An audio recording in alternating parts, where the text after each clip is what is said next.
Salut tout le monde et bienvenue sur What the Rec.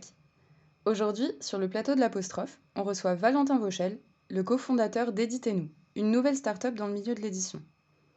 Ensemble, on a abordé la question des nouveaux métiers de l'édition. Il nous a parlé de son parcours, de la création de sa start-up, de la réception d'Éditez-nous dans le monde du livre et de l'avenir qu'il envisage pour sa société et pour le monde de l'édition.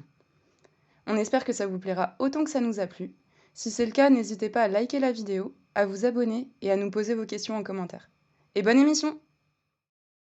Salut Valentin. Bonjour. Merci beaucoup de nous avoir rejoints sur l'apostrophe. On est super contente de t'accueillir. Et on a quelques questions pour toi. Donc est-ce que pour commencer, tu pourrais te présenter et nous raconter un petit peu ton parcours? Qui es-tu? Merci pour l'invitation. Donc je suis Valentin Vauchel, je suis le cofondateur d'Éditez-nous qui est un nouvel acteur dans le monde du livre, dont on va avoir l'occasion, je crois, de parler. Moi, j'ai un parcours qui a commencé dans le monde du livre, en librairie indépendante, en tant que libraire, pour commencer.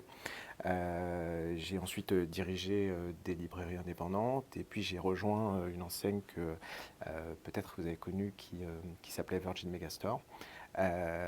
Pour laquelle, entre autres, j'ai été le directeur du livre sur les Champs-Élysées. Alors les Champs-Élysées, c'était un très gros magasin à l'époque, pour ceux qui l'ont connu, avec une très grosse librairie. Il y avait une cinquantaine de libraires qui travaillaient et que j'avais le plaisir de croiser tous les matins.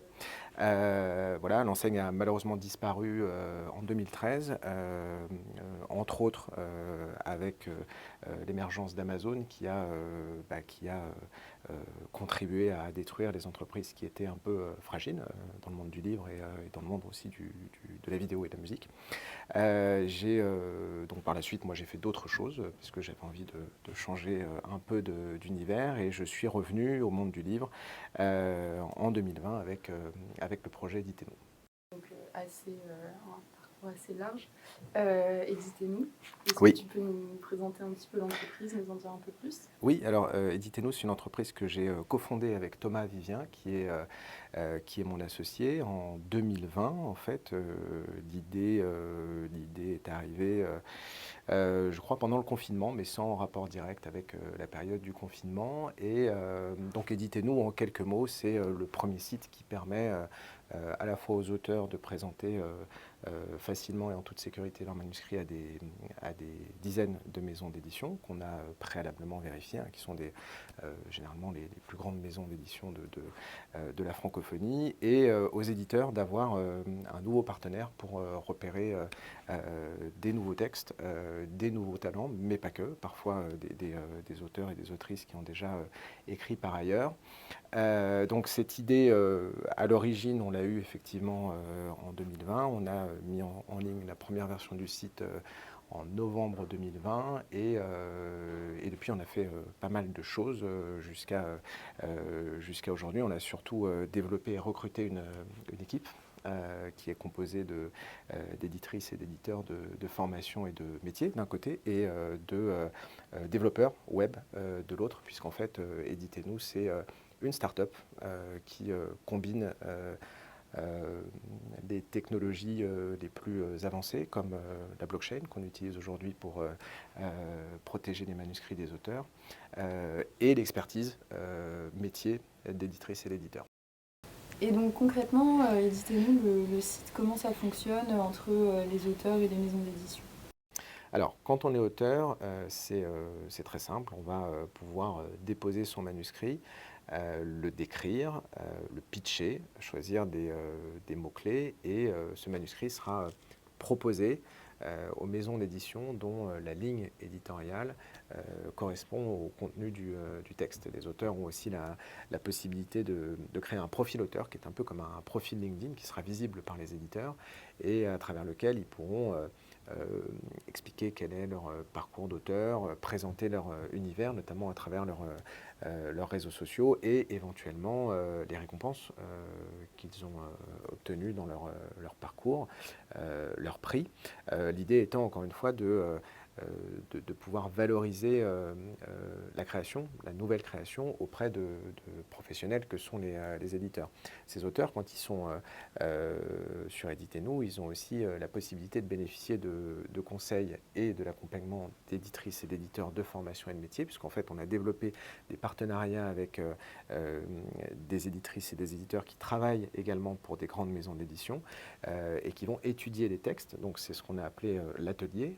Donc on a des services de relecture, des services de correction, des services qui se concentrent sur les premières pages d'un manuscrit, et les auteurs vont pouvoir les confier à ces professionnels qui vont les analyser et proposer des livrables tout à fait complets avec, et c'est la grosse différence de ce qui se fait actuellement sur le marché, le regard simplement d'une éditrice ou d'un éditeur. C'est-à-dire que ça revient à envoyer son manuscrit à une maison et avoir une réponse, même si elle est négative, mais qui fait 7 ou 8 pages où on va dire voilà ce qui fonctionne dans le texte et voilà ce qui nécessiterait d'être retravaillé. Et ça, personne d'autre aujourd'hui ne le propose. Donc ça, c'est côté auteur. Et côté éditeur, donc aujourd'hui, on a parmi nos partenaires, on en a plus de 100 des maisons d'édition en jeunesse, des maisons d'édition en littérature, des maisons d'édition en non-fiction. On a, alors je ne vais pas toutes les citer, mais on a les éditions Anne Carrière, on a les éditions Erol, on a les éditions Scrinéo, on a les éditions L'École des loisirs, par exemple, en jeunesse, on a les éditions de La Martinière, les éditions de l'Atelier, en non-fiction, enfin voilà, on a un peu plus d'une centaine de partenaires. Ces maisons, quand elles créent leur compte sur Éditez-nous, elles définissent leur ligne éditoriale à travers un certain nombre de catégories. Elles peuvent ensuite créer des alertes, et en fait, elles reçoivent et elles ne lisent que les manuscrits qui les intéressent. C'est-à-dire qu'il y a un pré-filtre automatique qui est fait par la machine, puisqu'on a développé une technologie propriétaire qui permet ça. Ce qui réduit déjà le champ des possibles et ce qui leur permet de se concentrer uniquement sur les textes qu'elles seraient susceptibles de publier.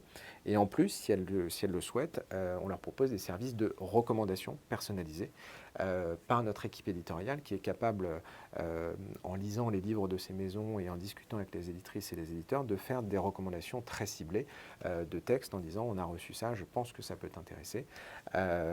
Effectivement, c'est une proposition de valeur qu'on fait aux éditeurs, en plus de la partie technologique qui leur permet d'être complètement autonomes.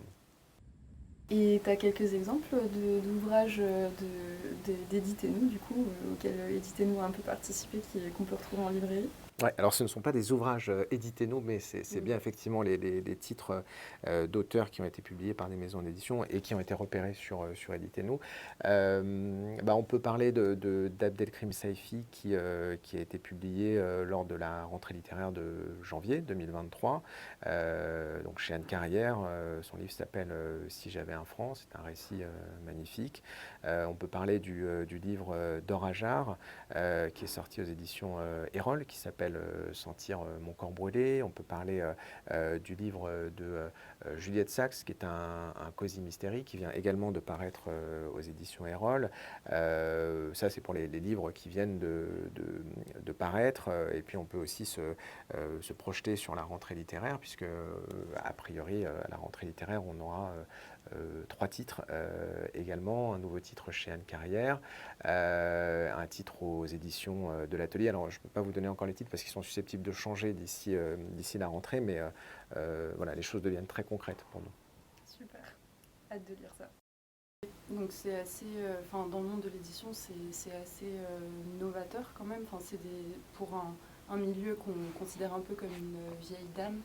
Est-ce que ça n'a pas été trop compliqué de s'installer dans ce milieu qui est assez... je ne sais pas comment ça s'est passé pour se faire un peu sa place dans ce milieu qui est assez conservateur finalement, et comment ça a été accueilli? Alors, compliqué, ça l'est toujours quand on crée une entreprise, d'autant plus quand on installe un nouveau modèle. Je crois que compliqué, c'est le mot qui définit le mieux l'entrepreneuriat. Ça fait pas, en même temps, c'est aussi pour ça qu'on fait ce genre de choses, sinon on ne se lancerait pas dans ce type d'aventure. Oui, évidemment, on a essuyé pas mal de difficultés au début, mais on s'attendait à enfin, on s'attendait à rien en fait.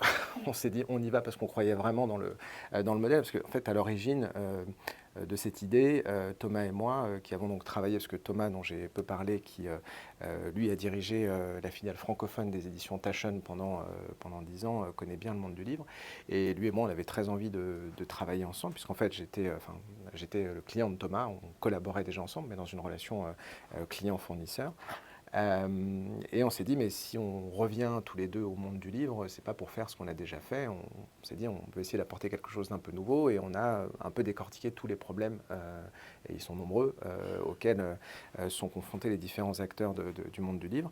Et on s'est dit, lequel de ces problèmes on pourrait essayer de résoudre. Et donc on a attaqué ce problème qui est aujourd'hui un problème important, hein, à la fois pour les auteurs qui ne savent pas du tout comment arriver à être visibles auprès des éditeurs, et les éditeurs qui, eux, de leur côté, sont submergés par des manuscrits qui peuvent pas toujours lire.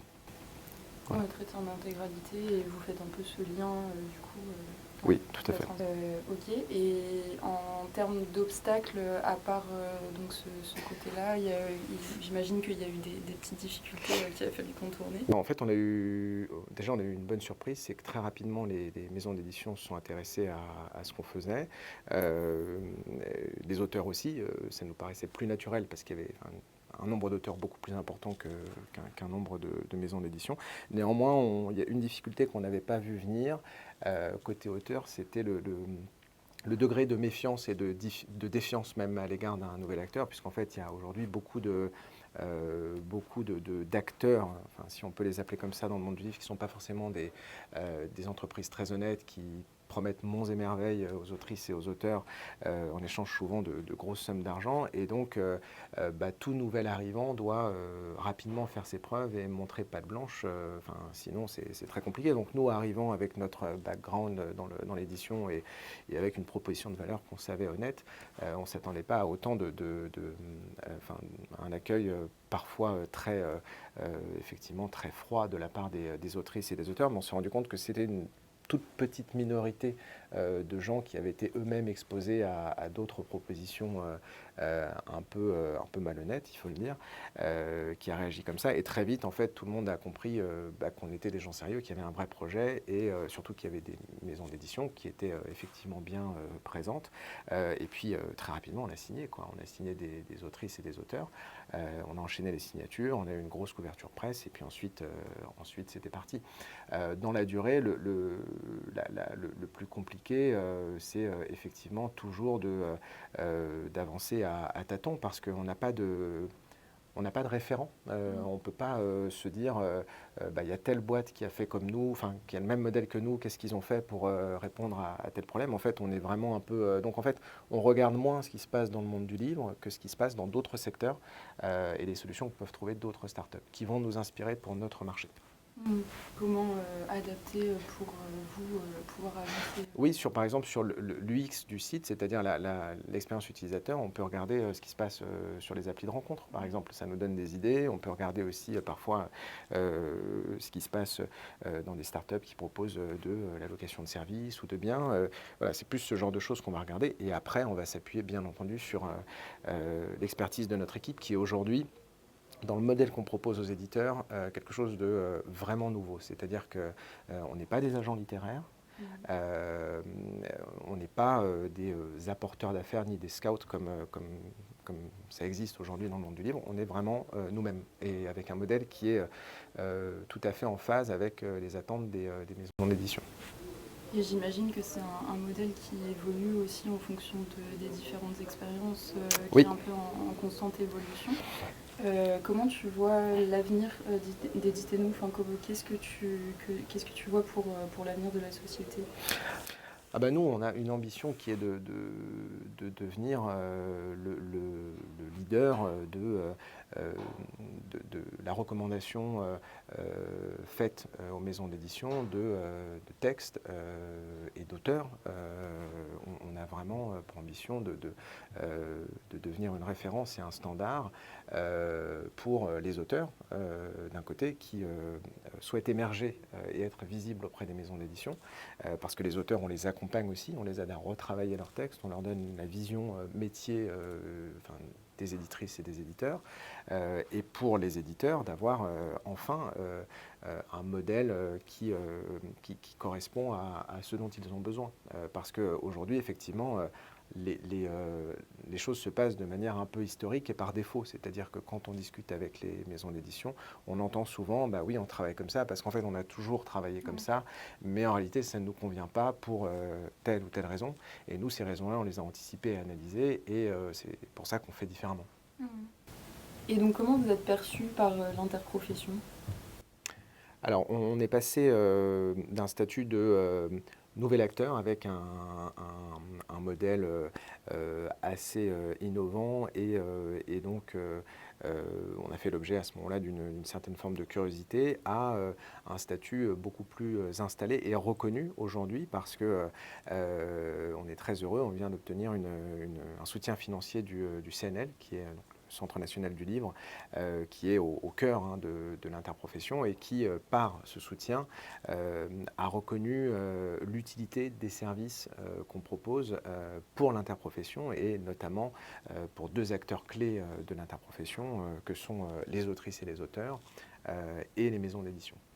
Ok, donc ça acte vraiment, enfin vous êtes un vrai acteur, un acteur du monde de l'édition, quoi. Oui, oui, tout à fait. C'est symbolique et très concret parce que ce soutien financier nous permet de continuer à améliorer le site et l'ensemble des technologies qu'on utilise aujourd'hui au service des auteurs et des éditeurs. Et symbolique, effectivement, parce que être soutenu par le CNL, ça veut dire aujourd'hui qu'Éditez-nous est devenu un maillon, alors en devenir, mais un maillon reconnu dans la chaîne du livre. Notre objectif, c'était pas encore une fois de supprimer des maillons, de désintermédier, comme ça s'est fait beaucoup avec d'autres startups, mais plutôt de recréer justement du lien. D'agrémenter toute Ouais. la chaîne du livre. Et comment tu vois justement l'avenir du monde de l'édition? Alors de manière très positive parce qu'aujourd'hui on voit émerger beaucoup de nouveaux acteurs, beaucoup de projets. Moi je suis très attentif à ce qui se fait surtout, mais aussi parce que c'est un biais personnel, tout ce qui apporte des innovations. Il y a par exemple My Fair Book qui est apparu il y a quelques mois et qui s'occupe d'un des problèmes qu'on avait identifié avec Thomas qui est le problème du pilon, des invendus en librairie. Il y a eu Doors aussi, ex-Rocambole, qui était une start-up, qui est toujours d'ailleurs une start-up intéressante parce qu'elle travaillait un format de texte très adapté au mobile avec des temps de lecture très courts. Il y a Néovel aussi, qui est une plateforme d'écriture. Enfin, il y a plein de choses qui rendent le monde du livre toujours très stimulant et très excitant. Et à côté de ça, effectivement, il y a des maisons d'édition qui sont également en mouvement et il y a une ligne de fracture aujourd'hui, mais qui est plus générationnelle. Nous, on le ressent entre les éditrices et les éditeurs historiques, avec beaucoup d'expérience et d'expertise, mais une tendance un peu conservatrice. Oui, un peu conservatrice, mais on ne peut pas leur reprocher. Enfin, à partir d'un certain âge, on devient tous un peu conservateurs, c'est un peu le sens de l'histoire. Et d'autres, plus jeunes généralement, qui sont beaucoup plus ouverts à un certain nombre d'évolutions. Donc tout ça est en train de changer et la vieille dame évolue aussi. Et est-ce que tu aurais un conseil à donner à des personnes justement qui auraient des idées, qui voudraient monter leur entreprise dans le monde de l'édition ou même plus largement monter leur start-up avec une idée comme ça? Oui, déjà, à partir du moment où on a envie d'entreprendre, il faut faire. C'est ça le plus important. Ne pas, à mon sens, rester dans la théorie et le virtuel, en fait. On n'apprend jamais autant que quand on fait et quand on se trompe et quand on fait des erreurs ou quand on réussit aussi. Avoir bien en tête que c'est très difficile, très, très difficile, vraiment, à la fois en termes d'investissement, d'énergie, de charge mentale aussi, que ça implique d'être très résilient. Le conseil, si je peux donner un conseil, c'est toujours je suis toujours un peu, pas très à l'aise avec ça, mais c'est de se dire que, en fait, on doit quand même vérifier si, quand on a un projet et qu'on a l'ambition de développer une entreprise, donc de gagner de l'argent avec cette entreprise, s'assurer que le service qu'on propose ou les biens qu'on proposera créent suffisamment de valeur pour que des gens soient prêts à vous payer pour ça. Parce qu'on voit aussi parfois qu'il y a plein de fausses bonnes idées, c'est-à-dire qui sont des belles idées sur le papier, mais qui finalement finissent dans le cimetière de toutes les belles idées parce qu'en fait ça ne répondait pas à un problème ou que ça n'apportait pas suffisamment de valeur aux gens pour qu'ils soient prêts à rémunérer une entreprise pour ça. Ok. Je suis désolé, c'est pas hyper, c'est très pragmatique, mais je pense que c'est important quand on, voilà, quand on. Complètement, ouais. Complètement. Et pour terminer, est-ce que tu aurais une petite anecdote, je sais pas, un truc qui t'est arrivé dans ton parcours avec Éditez-nous, qui était surprenant ou qui t'a fait rire Rire, il y a eu plein de choses, heureusement d'ailleurs, parce que, en tout cas, moi, je fais pas ça pour m'ennuyer voilà. Mais anecdote pas forcément drôle, mais assez significative de, la puissance du modèle qu'on est en train de, parce qu'on croit, énormément dans ce qu'on fait et dans le sens de toute cette aventure. C'est l'histoire de la première signature sur le site, puisqu'en fait, on avait à peine ouvert le site, on l'avait à peine mis en ligne. Depuis quelques jours, peut-être quelques semaines, on corrigeait les premiers bugs qui apparaissaient au fur et à mesure que les utilisateurs étaient de plus en plus nombreux, jusqu'à ce qu'on reçoive un appel d'une éditrice, Virginie Furtès, qui est éditrice aux éditions de l'Archipel, qui avait créé son compte quelques temps avant, et on avait pris contact avec elle pour lui présenter ce qu'on faisait, et puis plus grand-chose après, et on reçoit un appel de sa part, et on se dit, voilà, on va pouvoir peut-être lui réexpliquer ce qu'on fait, etc. Et en fait, elle nous appelait pour nous dire qu'elle avait déjà trouvé un texte, c'est-à-dire qu'elle était déjà partie avec les outils qui à l'époque étaient rudimentaires par rapport à ce qu'on propose maintenant, les outils de recherche. Elle était déjà partie en quête d'un nouveau texte pour une nouvelle collection qu'elle lançait. Et elle nous appelait juste pour nous dire, ça y est, j'ai trouvé un texte, et en fait, je vais proposer un contrat d'édition à l'autrice, et on en a déjà parlé via la messagerie d'Éditez-nous, et elle va signer. Donc ça, c'était assez incroyable pour nous, puisqu'en fait, à l'époque, on n'avait pas autant de suivi qu'on en a aujourd'hui. Et en fait, on s'est dit, mais ça marche déjà, en fait. Et on ne s'attendait pas à ça aussi rapidement. Donc en tout cas, c'est quelque chose qui, dans l'aventure, restera, qui nous a marqué, puisque c'était un objectif qu'on s'était fixé, mais finalement beaucoup plus lointain, en se disant, le temps que des maisons d'édition arrivent, que des auteurs déposent leurs manuscrits et qu'un match se produise, il va s'écouler sans doute plusieurs mois. On n'escomptait même pas vraiment avoir une réussite comme ça la première année, et c'est arrivé au bout d'un mois. Ça doit aussi confirmer assez rapidement, en fait, oui. Ça fonctionne, quoi. Enfin, oui, ça fonctionne, il y a un besoin des deux côtés, et on crée le match, en fait, de manière automatisée. Après, on a renforcé effectivement toute la partie tech et automatisée par l'arrivée et le recrutement d'une équipe qui, elle, va beaucoup plus loin dans la finesse des recommandations. Et c'est d'ailleurs pour ça qu'on a signé depuis plusieurs dizaines de titres. Félicitations. Merci. Merci beaucoup, Valentin, d'avoir répondu à nos questions et d'être venu nous rejoindre sur l'apostrophe. C'était super chouette. Avec plaisir. Merci pour l'invitation.